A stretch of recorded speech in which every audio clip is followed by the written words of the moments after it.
locked. Doors unlocked.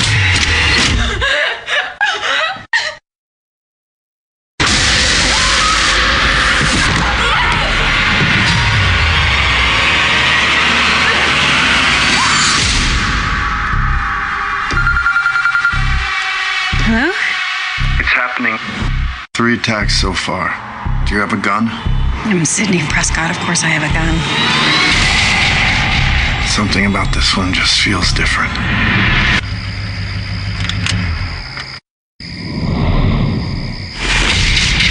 Samantha? I know who you are. I've been through this a lot. This is your life now, which means that whoever this is going to keep coming for you. You ready for this? Never. No, stop. Wait. There's certain rules to surviving. The attacks were all on people related to the original killers. Whatever his link is to our past, it's pulled us all back here. And I won't sleep until he's in the ground.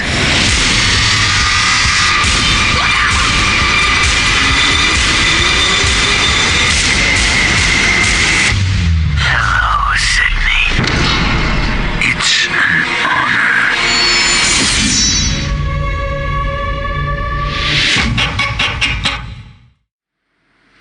Thanks for joining us again. A quick reaction episode. Jared and I have just been and seen the new Scream, and we thought we'd just chuck out a quick little episode. There'll be some minor spoilers, I'd suggest, Jared. Try to keep it light. Try to keep it light. It's not going to be a long episode. We're just going to sort of talk about how we felt initially, and the intention is to do a much bigger episode. So, straight out of the gate, Jared, you've seen it. Let me just ask this question before we get into it. Excitement levels coming in. Oh, How high? Very high. Like, I'd gone back to all of the movies in the previous week. I'd been running through podcasts and articles and just fucking immersing myself in Scream for the last week or so. I mean, I was basically going to sleep humming fucking Red Right Hand every night and shit like that. So, yeah, I was super excited. Super excited in the lead up. I didn't watch a scary movie, for fuck's sake.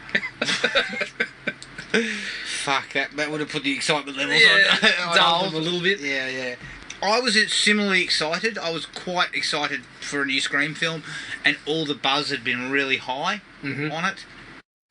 So I was very much interested and keen to get out there and see it. I wasn't immersing myself in things as deeply as you. Not scary. But I was I kept, I mean, fuck, a deep cut would have been going to go to that one. I know what you did Saturday the 14th. Oh, yeah, fucking Christ, I remember that one. Whew, that's a fucking, that is an absolute shit show. Yep. But I didn't go that deep, but I was keen to see it because I was hoping, from everything I'd read, that we were kind of like re-establishing Scream. Yep. You know, my thoughts on the previous 2 sequels are, I was extremely unhappy with both 3 and 4. I didn't like either of them. So I was hearing nothing but good things. So I was pretty keen to see this one and hope that it was good. Yep. Now, first out of the gate, you've seen it. What's your initial reaction? Initial reactions are pretty positive. Not sure it quite lived up to the buzz that we were hearing. And I know you have to be cautious with that because you don't know who's fucking posting stuff, but this time around it was coming from outlets that I normally sort of put a bit of stock into. So Yeah. I mean, I was fucking buying barrels, mate. You were fucking... You had a fucking room full of barrels. Yeah, it probably didn't live up to the level of hype it was getting. So, for example, just before we went in today, I checked out Bloody Disgusting. They'd given it 4 out of 5. So, I was kind of... Yeah, I was really hoping we were onto a winner here. I won't say that I would go that far, not giving it a rating yet. It probably wouldn't reach that high, but I wasn't disappointed either. I did really enjoy certain aspects of it. So, yeah, I'm pretty positive overall. Yeah, I would put myself in the positive category as well. I had fun with it. I liked what they did with it. and for the most part, it felt like a welcome return. Yeah. There are some problems. Yeah. Some of them quite large. But I think overall, if I'm looking at it, I was fairly happy with what I saw. And I think they kind of did pretty decent justice in bringing back the key crew and perhaps melding them to another group. Yeah. I think they did all right with that. Yep, I think they did reasonably well, especially with Dewey. I know you were reasonably happy with Dewey in this one as well. Yeah. They possibly weren't in it as much as I thought they were going to be. The shift was definitely there too. And, they do the commentary on this, the requels and the, passing of the torch and all this sort of stuff. So I expected that we were going to get a fair sort of portion of each. Yeah. But I still expected Sydney to be more prominent than she probably was. Mm. But overall, again, still reasonably positive on what they did with those characters. Yeah, and that's my jumping off point for this discussion somewhat, is that was the bit that was worrying for me, is that we seemed like we were moving away from them. Yep. And in the trailers, which didn't give a lot away, which I was very happy with the way they actually marketed the film without sort of shoving the whole fucking film down your throat. Yeah. I was approaching it with a little bit of trepidation that the younger characters were going to sort of take over and the older characters were going to be more just a sideline event. Yeah. And although that didn't quite happen, they were pushed a little bit back. But the movie is at its best, I think, when those characters are there.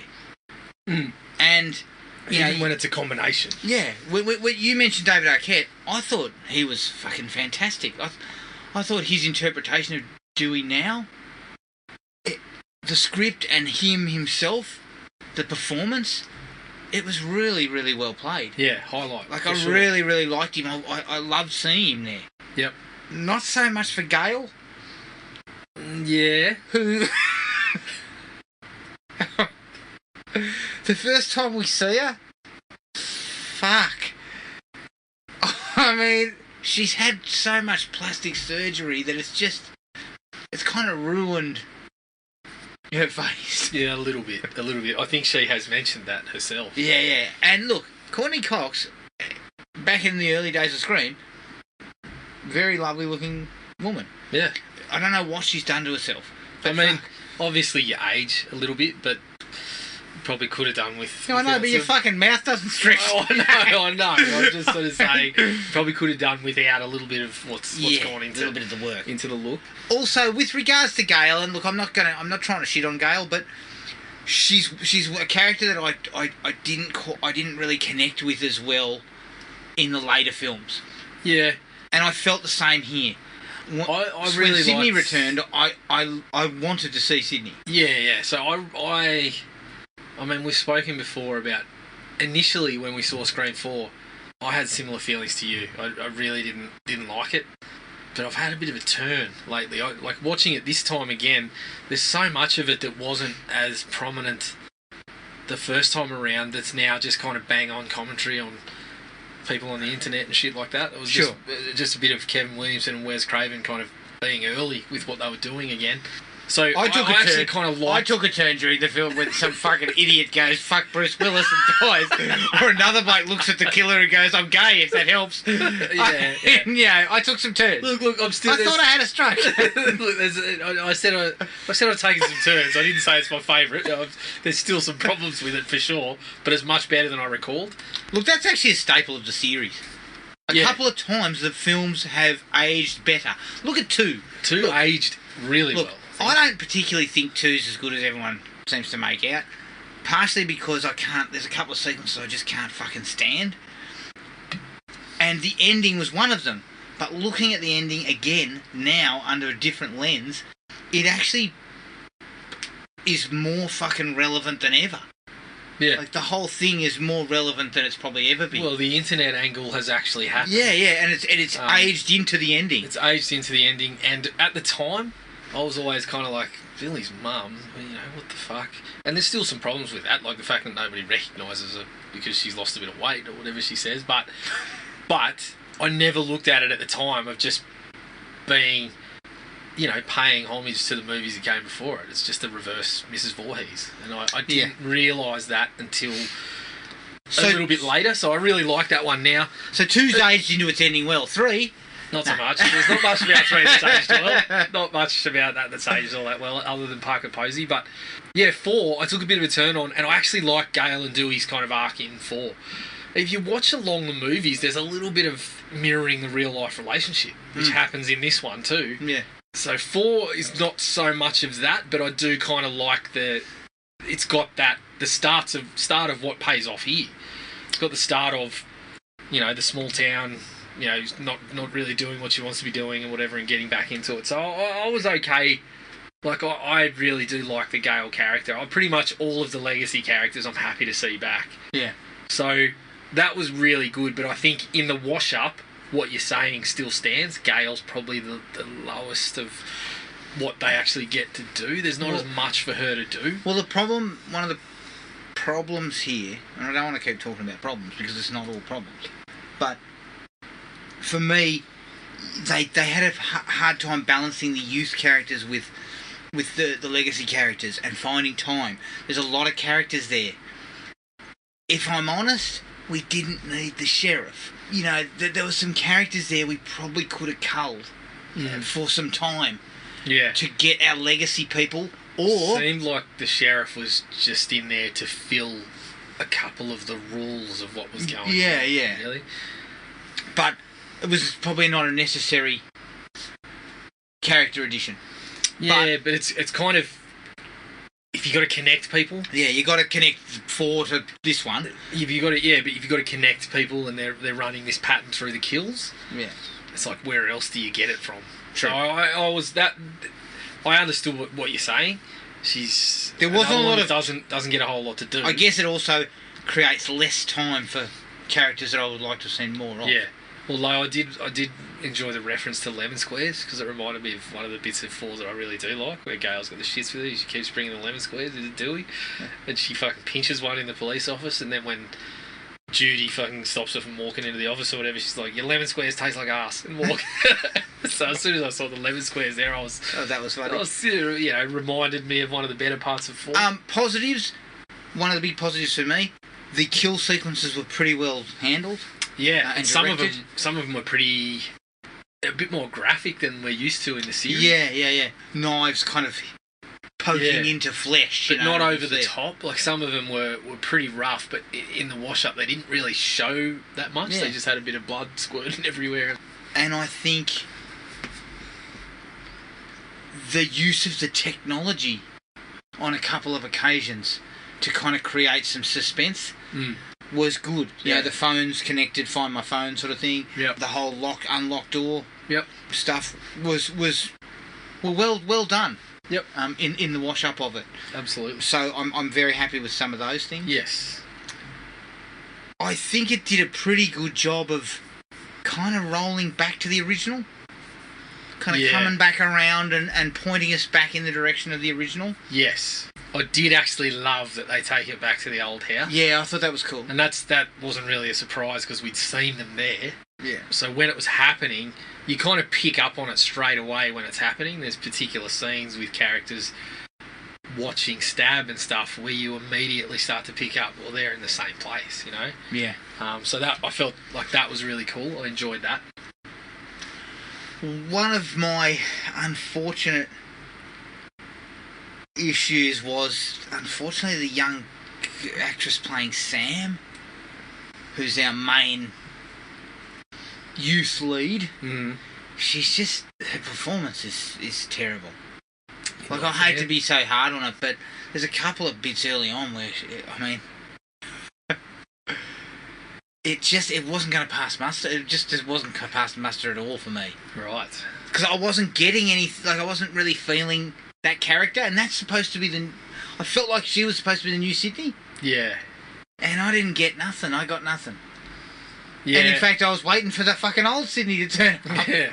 And I think it's possibly compounded by the fact that her sister, to me, Yeah. is a better actress. Much better. Jenna Ortega is Yeah. a really good actress. Yeah. And I kind of felt I'd like to have switched them over Possibly, somewhat. yeah. There was parts where I felt like that myself. That she would have been a Because as better you choice. said, I mean, they started talking about how one of them babysat them all, and you looked at me and you said, What's "What's the gap?" fucking age gap here?" Because Yeah, they all looked the like- same. They looked all about fucking 18. Yeah.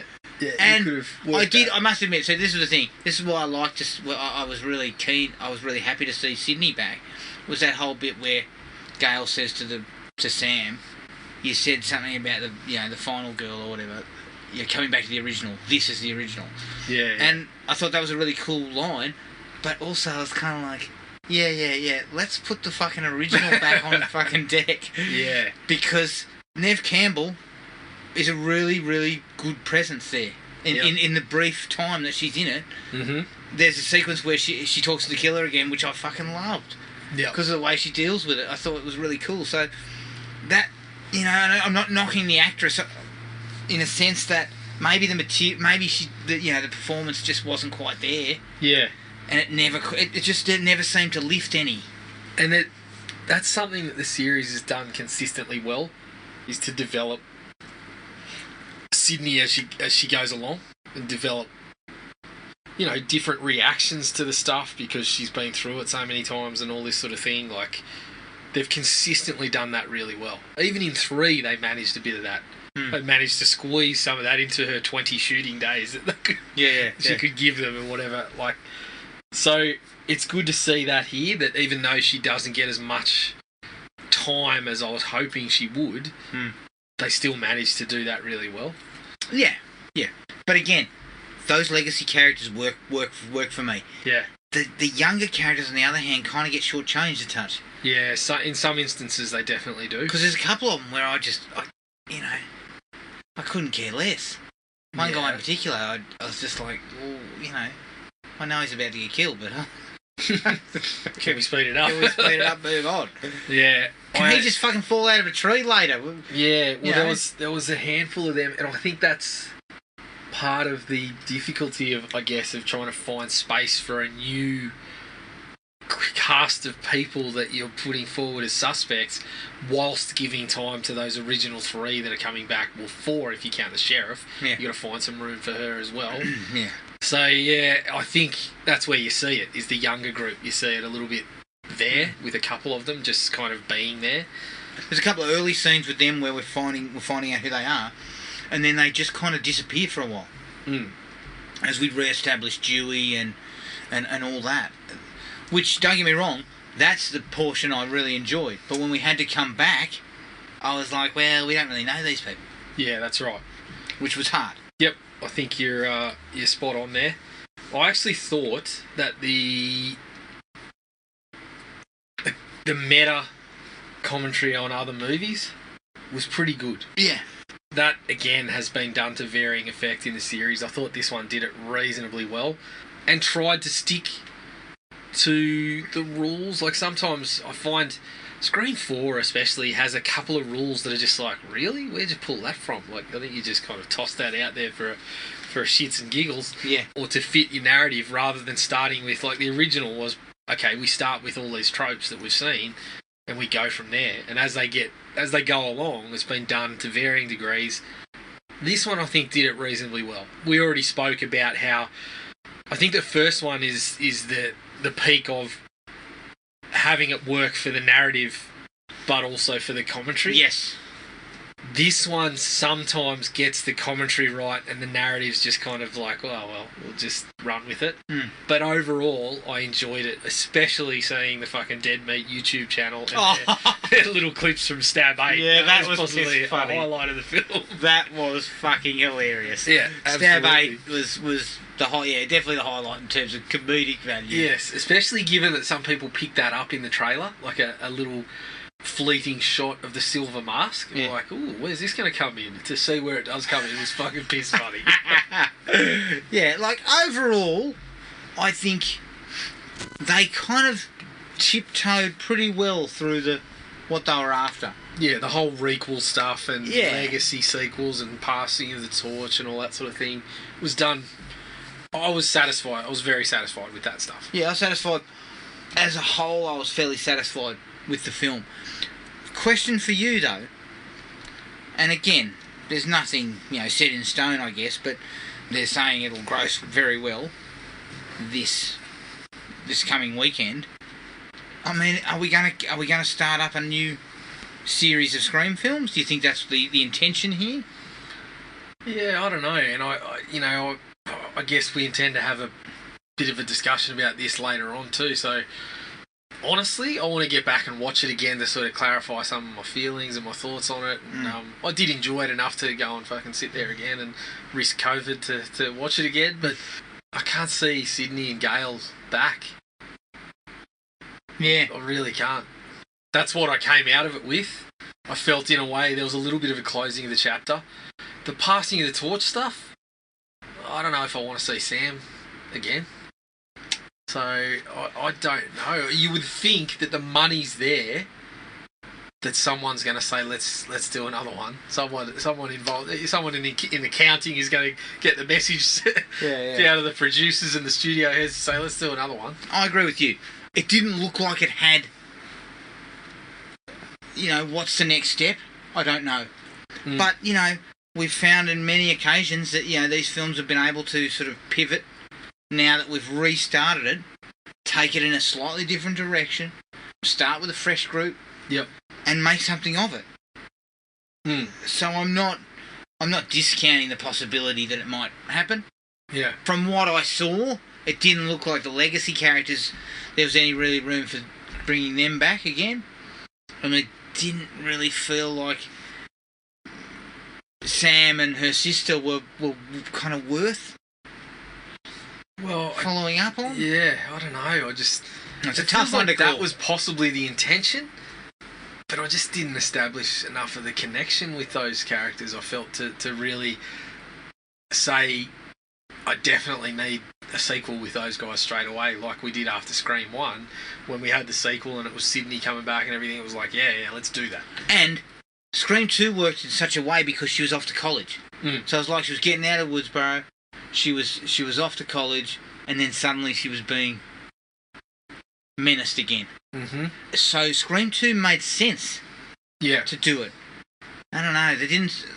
And, again, just sort of getting to the bottom of... As the film finished, I kind of felt, I don't know, where do you go with the sequel? Or do you just start again? Start fresh? Yeah. Now that you've put Ghostface back out there, you take a fresh approach. Yeah, and I don't know, I feel that's the way to go. I feel that's what they were going for, is that we're handing it off to start to spin it off with new people involved. So I wouldn't be too unhappy if they announced that there was another one coming out next year with those leftover players from the younger cast. Yeah, I would be okay with that. But I just can't see it doing a sort of Halloween Kills and bringing Laurie back. I can't see Sydney coming back for any reason. Like, it just feels like that has possibly closed the book on it for a while. Maybe. So I don't know. I really don't know. Because I can't see they've gone through. It's not like Michael Myers where I mean, it's just The Mask now, and I understand that you play the movies like Ghostface is its own character. It's been sort of continuing through these movies. You kind of play it separate to the identities of who it is. Yeah. But because it is different characters that have that whodunit element and the reveals at the end, it's getting harder and harder to make it worthwhile that Sydney's got to be involved in it. Yeah, exactly. Michael and Jason and that, we're there to see them. So what happens is it doesn't really matter. As we've seen with Michael, he's fucking had 3 different timelines. So correct. We don't care. The one constant is Laurie, who has come back on a number of occasions. But there have been films that don't have her in it that are just sort of fucking out there. Yeah. It's a bit harder with Scream to do that. So if they are going to do one quickly, just go ahead with the younger ones, I suppose. Yeah, I wonder if they have a sequel in mind, whether they sketched it out when they started this one. Yeah, they might have planned one out from here, which would be an interesting. And it's you know, I'm saying that just as my feelings coming out of that one. The good thing is Sydney's still there to go back to. Yeah. Even if it's just a small role of some, because it seemed like this one had kind of, she was super important to what was going on, but it didn't mean she needed to be there the whole time. Yeah. And I think that was pretty deftly handled in the end. Yeah. In regards to that. Look, I think that's it for our initial thoughts. Yeah. Our intention is to do a much bigger, much more in-depth review and tie it to another a franchise rating again. Now that there's a new film. So in a couple of weeks' time, we're most likely going to reconnect with our mate Brandon, and we're going to sit down. We're really going to look at this movie in much more detail. I'm also going to include Luke's thoughts in much more detail as well. So we're going to have a real big look at it and reappraise the franchise in terms of how it's rated. So keep an eye out for that. That'll be out hopefully in the next few weeks. But until then, take it easy, everyone, and we'll catch up with you later. Cheers. Find the podcast at Podomatic or on iTunes. Don't forget to rate and review. Like us on Facebook at Thrill Me Podcast Australia, or contact us at thrillme, all one word, all lowercase, at iinet.net.au.